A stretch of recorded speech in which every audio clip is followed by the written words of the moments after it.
20 वाजेपर्यंत आमच्याकडे डायल 112वर चासकर अंमलदार आणि त्यांच्यासोबत आलेले कॉन्स्टेबल ड्युटीला होते. तर 112चा कॉल झाला 13:40 वाजता. अरिंगळे चाळ, अरिंगळे त्या ठिकाणचे ओनर आहे, त्यांची चाळ आहे.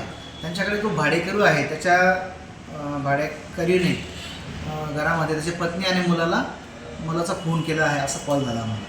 तर मग आम्ही त्या चासकर यांनी आम्हाला कळवल्यानंतर आम्ही घटनास्थळी ठिकाणी गेलो. त्या ठिकाणी सदर किरण एकनाथ हजारे आणि त्याची पत्नी आणि श्रेयश असे 3 जण त्या गलीमध्ये होते. आणि अश्विनी आणि श्रेयश यांच्या गळ्यावर वार करून ते मयत झालेले होते. आणि किरण एकनाथ हजारे श्वास सुरू होता त्याचा, त्याने काहीतरी विषारी औषध प्राशन केलेलं होतं, खिडकीतून दिसत होतं. नंतर दरवाजा आतून बंद असताना आम्ही तो तोडला. त्यानंतर त्या ठिकाणी किरण एकनाथ हजारेला आम्ही तात्काळ मेडिकल एडसाठी मेडको हॉस्पिटलला पाठवलं.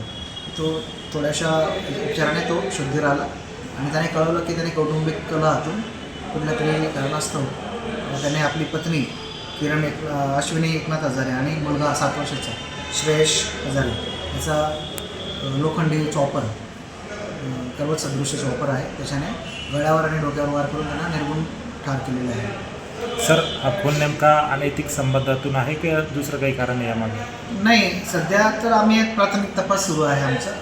FIR दाखल करणे, प्रेस पंचनामा, पंचनामा. आरोपीकडे सखोल इंट्रोगेशन झालेलं नाही आहे. आरोपीने तूर्त आम्हाला कळवलेलं आहे की आर्थिक विवंचनेमुळे मी या स्टेजवर आलेलो आहे असं त्याने सांगितलं. परंतु यामागचा सखोल तपास केल्यानंतर खरं कारण काय ते समजेल आपल्याला. सर, किरण हजारे हा मूळचा नाशिकचा आहे का तो बाहेरचा? तो बाहेरचा आहे. तो त्याचा जळगावचा मूळ पत्ता दिसतोय, पण तो इथं राहायला इथंच होता. त्याचा आधार कार्ड वगैरे त्याचा जेलवरचा पत्ता आहे. सर, तो काय काम करायचं याच्याबाबत काही माहिती मिळाली? हां, त्याची माहिती मिळाली. तो बऱ्याच हॉस्पिटलला आहे ना, ऑक्सिजनचे गॅस सिलेंडर पुरवायचा अशी माहिती मिळते.